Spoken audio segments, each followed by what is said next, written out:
Ingeta, Ingeta, Ibuna, Ibobo, donc Ingeta, avec ténacité et puis non-stop. Donc, pour le Congo, tu as dit que tu as puis tu vas continuer au Bunda jusqu'à ce que tu libères le Canada démocratique.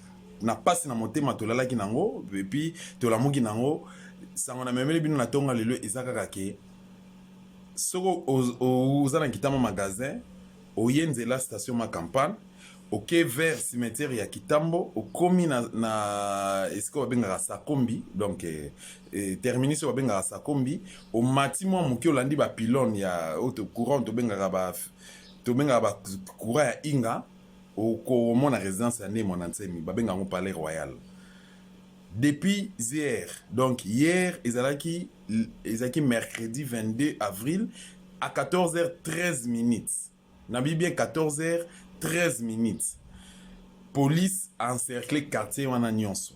Azui station ma campagne au contournant au boye, nzela o ememi au côté ya direction ya place commerciale, hein, direction ememi na place commerciale, oye ozui 80 jours au contournant au komi côté à CNS, hein, côté à CNS, ozo kende net ozo kende haute tension, côté baboma Daniel Boteti. Police encerclé yango. Na bit nini balobi ke baye kokanga Nemo Nansemi. D'accord.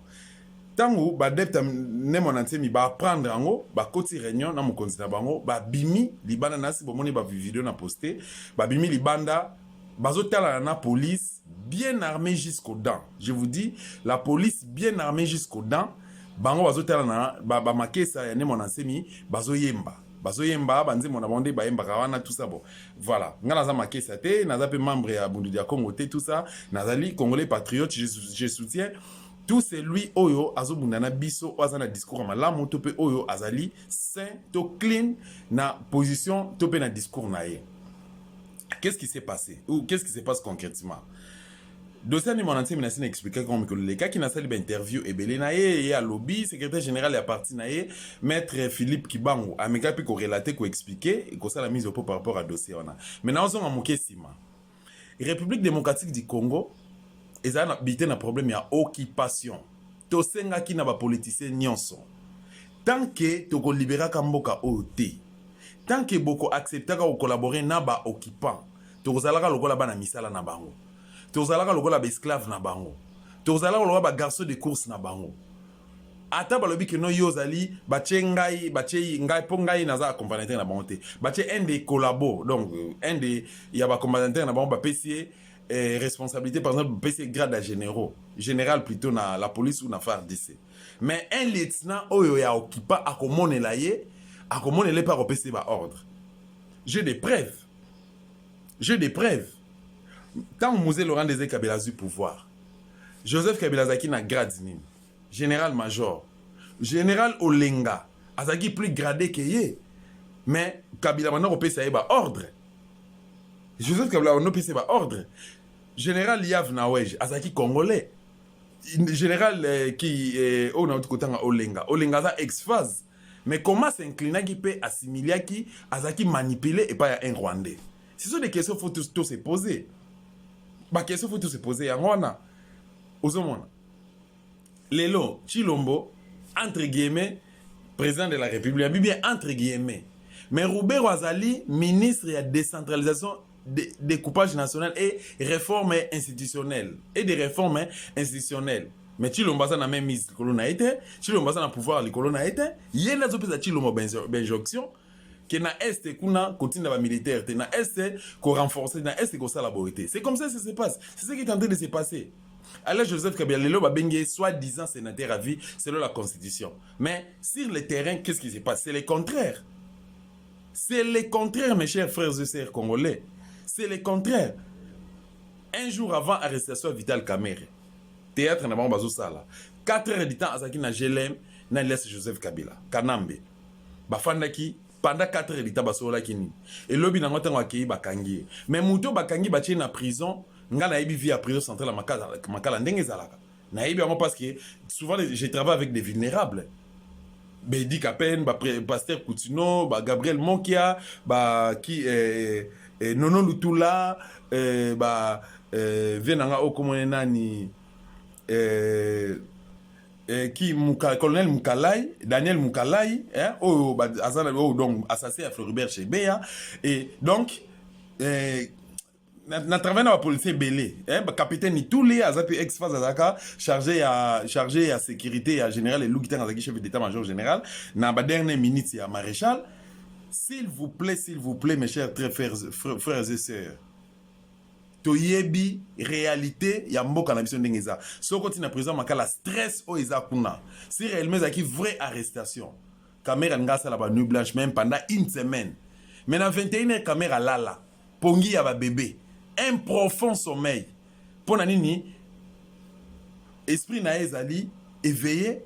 Caméra Azali fort en esprit, Caméra était là, t'es en train d'observer, et puis il est là, il est fort, et puis il est trop sûr de lui par rapport à dossier, par rapport à manière où boutique qui m'a ramené bon, et puis il est en contact permanent avec Félix. Nazo lo bayango, fallait qu'il court de cassation de Ekangaye, ceux qui courent d'appel, à répondre à un rendez-vous cours d'appel, fallait après audition naïe, ceux qui auditionné yé, c'est une vraie arrestation, fallait qu'il cours d'appel a transféré la cour de cassation a sengi yé a déposé démission na yé donc a démissionné le là directeur des cabinets à président de la République et par la suite ba condamné ba tient en prison ya makala ce qui na statut ya ce gars toujours statut ya directeur des cabinets à président de la République ba tient la résidence surveillée. Attention, nous ne sommes pas des idiots, tout ça ba idioté tala aventure au ba même la biso na Congo. Lobby au Tikolekia de cela des jours passés de 15h à 20h. On a vu bien de 15h à 20h. Tout le monde 16h, 17h, 18h, 19h, 20h. Pendant 5 heures de temps, s'il vous plaît. Hippolyte Kanambe face à face. Ils ont officiel cette fois-ci. Face à face, Nachi Lombo. Basola Guinée. Entre guillemets, bah lui qui va nous sur le mamba coronavirus. Est-ce que Chilom nani Kanamba komi Mouyembe? To Kanamba comme ministre de la Santé. Tout ça paye nous sérieux. Tu l'as basé 47 millions de dollars. Azuba don au 2 millions de dollars au qui a payé joueur nabiso aux joueurs congolais professionnels au Mbakambo a contribué à 2 millions de dollars na ba particulier musu ba payé Mbongo. France a payé 5 millions de dollars. Mbongo na servir na nini? Parce que tout que kota la bandeko baza oh 14 personnes soit disant ba victime ba check na cinquantenaire baza zo traitement té baza de l'autre côté ils sont là baza assisté té même ba oyo ba policier oyo bazo sala misala wana ya ko sala misala na ville à Gombe commune à Gombe plutôt ndenge ba isolé to ba mettre en quarantaine ba policier ba sécuriser ngo baza na salaire té mais bazo dépendre na ministre de la santé parce que ils a domaine naïe. Il est vrai qu'on travaille en collaboration avec le ministère de l'Intérieur, mais ce qui est vrai est sûr que jusque-là, les policiers ont besoin de l'autre côté. Mais Toyo Kike, lobby les policiers m'ont dit qu'on peut m'amutu. Gentilin Gobi la lobby niniké, oh non, moto n'a pas si ordre dans la ville province de Kinshasa. Moto nyonso atambolana cache-nez, donc tout le masque na elongi na e. Ozana masque était appelé ordre par les policiers, ba kangae comme ça ba so ba kangi a refusé d'amende de 5 000 francs avant son mandat. Ça fait pratiquement 1 mois et 1 semaine, Misala ezate.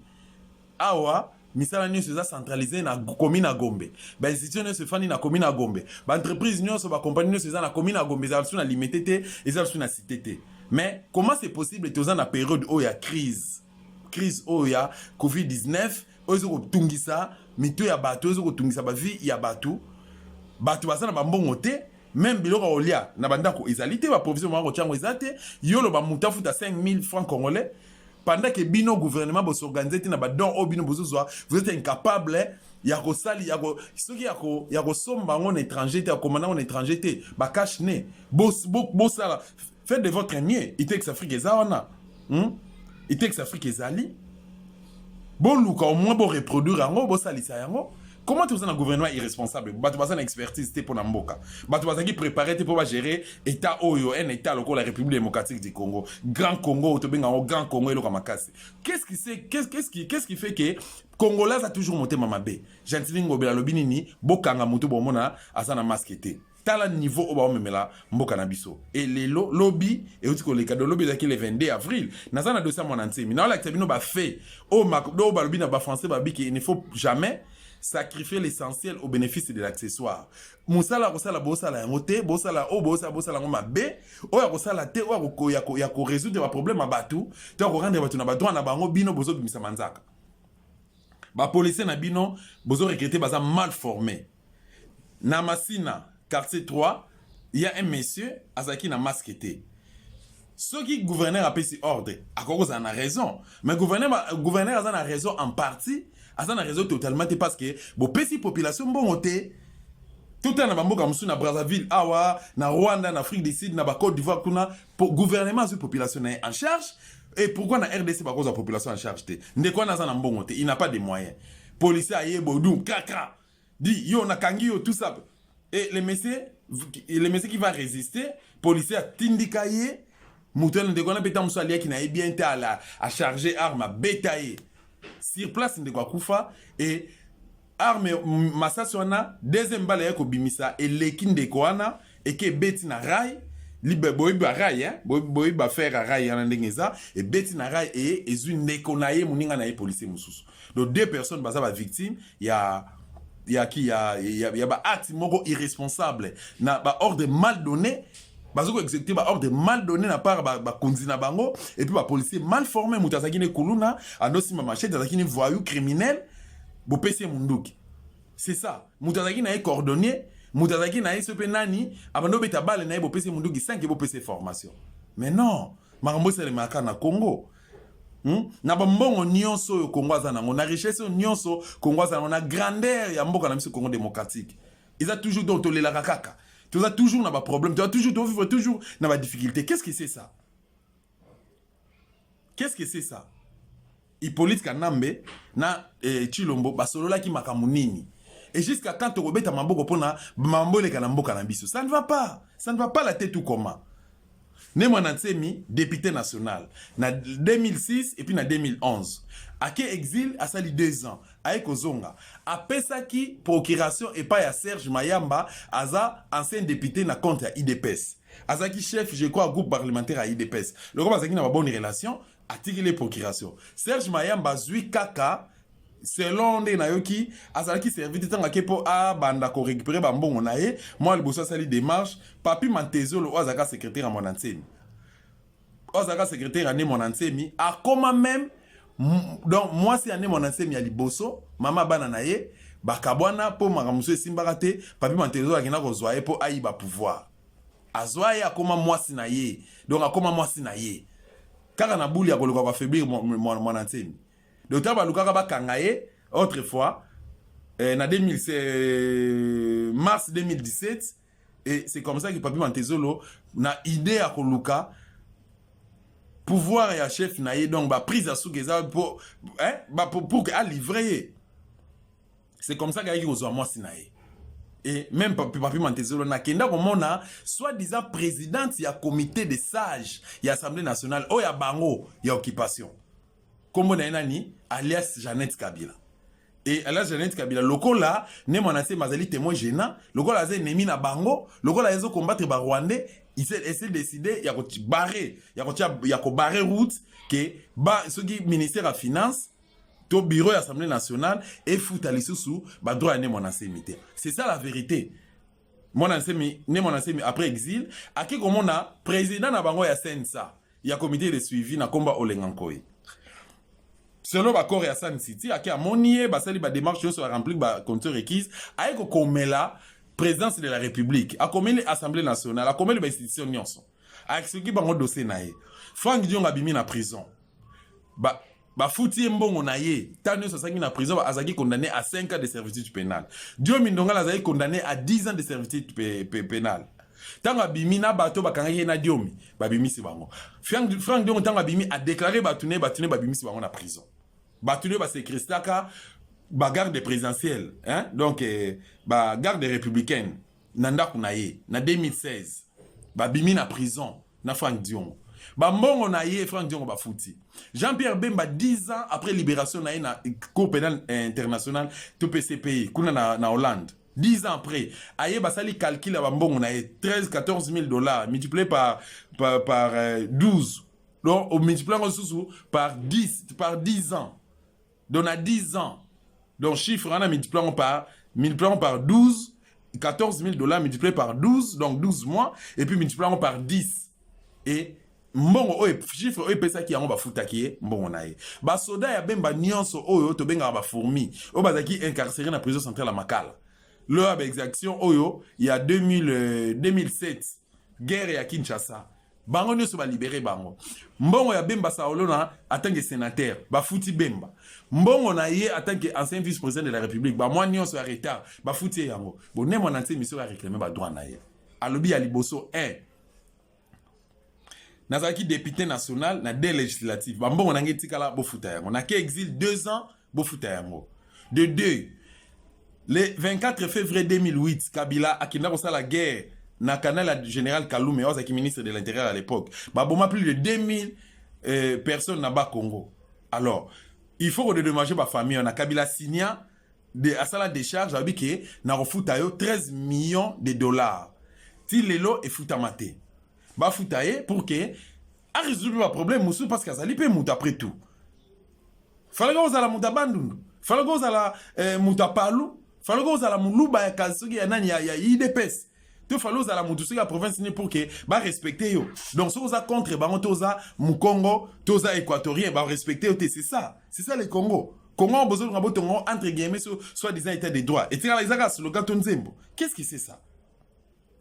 A sengi l'histoire le bi que nobo libérer ba debtine oyo botia na prison andolo. Pour ba oyo ba kanga ba na prison makala ababimara na le 17 mai 2017. Mais o bazana ndolo bazana nukuna. Bo libérer bango. Et en plus de cela, ceux qui sont dans la province de Congo central, ba Congo kuna baza ba chômeur. Kuna ba Congo baza ba chômeur. Donc pour ozo musala rosala, il faut ozo kota peu perdre, structure peu perdre, ou bien il faut reconnaître Olive Lembe lokola Muyombe pendant qu'il ne l'est pas. Ou reconnaître Denise Nyakero lokola congolaise pendant qu'elle ne l'est pas. Donc ceux qui ont rejeté en bloc, donc au sort na yoza lokola ne mwanantsemi. C'est comme ça que bazuye en otage. Ce n'est pas correct. La dernière fois, Nazaki Nane Monate mi déclaration du Kosala, je crois, semaine, je crois qui lundi, Tosololi Andeo à caméra, a lobby que non, ministre de l'Intérieur, ministre de la Défense, qui encore Olengankoi, il y a un général, il y a FARDC, Baya Kiwana, dans la police, moko Baya Kiwana Basolola qui m'a amené sur, Baya Kana qui bien balobi qui bakwa refutaye, parce que 3 véhicules là, Basabota qui ango, basabota ndaku na ye babetango masasi bapia yango ndaku netikali inachevé parmi bacondition apesa ki entre autres bafuta mituka ne misatu et puis ba réflexionner ndaku na ye eza droit na ye et puis eza normal s'il vous plaît bandimi babi o ça va d'accord to kwa futa yango ezaki un certain lundi et voilà lundi le 1er avril jour oyo masasi betaka tamba takaka eliboso. Et comme j'ai dit, Nabuto Lengakoya Benga Albi que notre Royal Suko Futa Ombonde parce que toi j'ai dit, Togoya, kaka vendredi na 2 bis, Kozo Abadep, sinon tous ça va on a bas Congo. Moi n'était ma bino, to kana ki bongote, to respecter bakor, wana nga pe na royo kabino. Et puis ngai ba mbongo na nga ona senga bino so bo futinga yango, ça va me permettre na somba détracteur na ke na na Congo central na ba concession nga, na sala bilanga, na pesa bango moyen misala, ba sala ba bilanga na ko contribuer na développement ya mboka et puis Baza quand même batou, baza ba responsable, baza ba père de famille. Na fouta bango ne fils $50, $100 et permettre bango, hein, ba se prendre en charge, baza na basi, baza na bana, baza pina bandeko.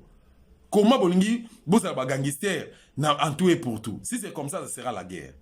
Et mote pelaki. Donc, ceux qui m'ont dit, mais azan infraction, to azan n'a pas la responsabilité. Moi, je dirais peut-être oui. Parce que personne n'est au-dessus de la loi. Mais, la revendication est légitime, s'il vous plaît. Ils sont responsables. Maintenant, ba meke un peu koyo kanana gouverneur à Congo central parce que pour na ba makelele o les gars qui na kuna na Congo central. Comme on est à tout matubana oyo azawana pe après avoir komutakaliser adjoint na ye dossier à maman Mimi. Mon anti muta défenda qui est a défendre que pour qu'atikala pour que balongola été et c'est la même personne oyo a supprimé mon mi abo mamota tchana se mon mi a sengi na ba debti na eba observer ba debti ne babandaki ko sambela na kuilungongo s'il vous plaît le solo boyoki oya 15 morts baba non 16 morts s'il vous plaît pour bango petan ba pese information ba la vérité tant bazo filmer ba vidéo ba lo ba rappeler ba filmer rappeler nyonso ba adepte mon entier mi bazo sambela ezalaki na butu vers ba 23h30 0h bon force de l'ordre ebimeli bango surprendre bango et bandi kobeta bango masasi en désordre bazui masasi te tango batelemi batake ba policier batake basodo bakotelaki bango babomi 7 personnes 7 militaires bakufi sur place na bandika na bango ba mystique na bango basalaka bakufi c'est alors que ba ko signaler bango balobi que non pour bo affaiblir bango bo beta bango ba lacrymogène en désordre tango ba rosa bo étouffer bango c'est à ce moment là bozo ba machette bo papa bango yango bazwa ki bamba sala ki bongo donc ba beti bango ba machette en désordre et puis bazui ba beti bango ba lacrymogène plutôt en désordre et puis bazwa ba machette ba papi bango nde ba ko ba 9 personnes mais pourquoi ba boma bango nyo sauté parce que basé belé pourquoi ba boma bango nyo sauté ezali plutôt parenthèse na meko ko sala bino ma briefing ya situation de ngezo koleka mais pour na nini justice a deux poids deux mesures pourquoi injustice na mboka na biso pourquoi boyoka ne cause à la té pourquoi justice équitable cause à té na mboka na biso pourquoi il faut qu'il y ait une justice de Congo, justice pour les Baluba, justice pour les Baswahili, justice pour les Katangais et une autre justice pour les occupants. Pourquoi André Kimbuta a détourné combien dans la ville province de Kinshasa? Ah bon, bah boteti. Oh, Mouta Boma chez Béaza. Allez, il y a Floribé chez Béaza. Assassin a Rossi Azali. Badou Youm a détourné combien? 200 millions de dollars. Famille Tshisekedi Bazana Katanga Baosani. Combien de détournements au Bangba Sali? Moïse Katumbi combien pilla na caisse à trésor public? Basi Basala audit. Kuna na Katanga. Joseph Kabila est-ce que Basi Bakangi? Shadari Oyo asala terreur a créé terreur na mboka. Abo dossier Kamona Sambu. Emmanuel Shadari, Clément Kanko, na Evariste Bochabe. Est-ce que Basi Bakangi bango? Ne monate masalini. Comment c'est possible to vivre na mboka na biso lokola to vivre lokola bapaya peuple congolais to fungola misu tango yango ezo koka kimbangu il faut sala musala na mfumu kimbangu est là il faut sala misala na ye et pourquoi vraie justice c'est cause à la mboka na biso et c'est depuis hier à 14h13 force de l'ordre ezaki na police ya ki encercler ndako ane mona nsemi nazoka annoncer bino ke balali wana et puis ba makesa baza bazotela na 30 mètres s'il vous plaît de part et d'autre 30 mètres ba ona ba braquer ba arme ba simi bandika bazoyimba banzembo do ba otalana et lelo FARDC ayo ko rejoindre la police baza wana bango nyonso objectif eza ba bike bazokanga bango nyonso bon guerre au na Kinshasa est-ce que baroyokana ngala bino to éviter est-ce que guerre au na Kinshasa ngalo to éviter parce que bango pe barolinga ba cédé barolinga pe bango pe ba kine prison te barolinga pe bango pe ba kufa te est-ce que c'est de cette manière au boko ko régler ba problème bino bokendeki bokende ko sala dialogue à Saint-Sylvestre bokendeki na Senko bo votaki président à Sensa bo pese kombo olengankoi atako ye pese kwazani accompagner à bokipa toi un traître mais comment c'est possible bokoki ne fiske ko respecter ba rapport oyazo pese binote il se peut que ye pas pese ba rapport à mabe Congo ezo kende wapi s'il vous plaît ba congolais toza wapi ngala zo lobela ba Congo te na lobela ba congolais ba RDCien na zo lobela kaka ba Congo ya Congo central te na zo lobela ressortissant ba province nyonso ya Congo ya province orientale ya Kasai ya Équateur, ya Bandundu, ya Bakongo. Nazo interpeller bino nyonso to fungola misu pays ezali occupé. Botala ba fruit occupation ndenge sala misala nango jusqu'à quand? Naza vraiment déçu na comportement ya FARDC, naza déçu na comportement police, naza déçu na comportement ba entre guillemets tout peut soit disant ba politicien congolais, naza déçu na comportement ya quelques populations. Donc bande ko na biso mususu ba congolais bazo rêver, bazo comprendre rien. Yo zawana ainsi va la vie. Atozoli ali papamba, ozu mafuta mbilo okena kwa mama teka mafuta mbilo mama, tena mafuta moke ofungoli poche mafuta mbilo lie, osengi mai okena robinet, ba omela mai ya salité. Mai yo eza salité bimana na ba cafard, to pe ba matière fécale ezo bimana robinet, omeli yango pona yo lobi ke non ainsi va la vie, chilombo béton, fachi béton, to raïs nde makambo, raïs nde soki balbanini. Raïs nde makambo. Raïs Oumela plutôt, voilà. Pour nous, ainsi va la vie. Très chers frères et sœurs congolais, Nemonansemi azali congolais, c'est un citoyen congolais. So on a dit bien, très bien discours à Nemonansemi. Et avant-hier, on a dit tout celui la sagi déclaration que non, azo souhaité batuba koufate. Azo souhaité ba congolais ou ba noir. To bundate entre biso. To zala uni, to rendre RDC un pays fort. To ban sepe ba occidentaux. Mais eko kokisama bongo kaka soki ceux qui te bengani bokipa na mboka na biso à travers un soulèvement. Mais ceux qui te sali bongote et que ton demi trahison est régné entre biso et ko sala mawa. Bana koko te fungola misu na profiter na même occasion na pesa mbote na ba résistant bandeko nyonso vraiment bazo ko bunda pona Congo na biso o ba mi pesi pona combat libération oyo Congo ezali mboka na biso. To yebi que to zali trahi. Même na kata ba veni, même na kata ba quartier, même na kata ba parcelle place to ko fanda, même na banzela ndé to tambola, même chauffeur na yo, c'est un traître. Et ça, la moutoursou te repère sa confiance. To bunda, biso ni poto si sa makambo oh, Congo les affaires na biso. Bino kuna na poto bozo ko vivre ndeni. Na tu ko lo ba récemment on a dit que no ba pesi bino ba nationalité belé, nationalité à papier. Nationalité à papier ko pesa ngo confiance pendant autant d'années. On peut avoir confiance éternelle matin parce que des mois après demain bako ko arracher yango, bako ko annuler yango. Vous comprenez? Tango yango o s'impliquer dans affaire politique en mboka na yo, to déstabiliser mboka na biso et puis to récupérer yango na maboko ba paya. Voilà, message dans la pour dans pesa bino, Nemonansemi azali congolais.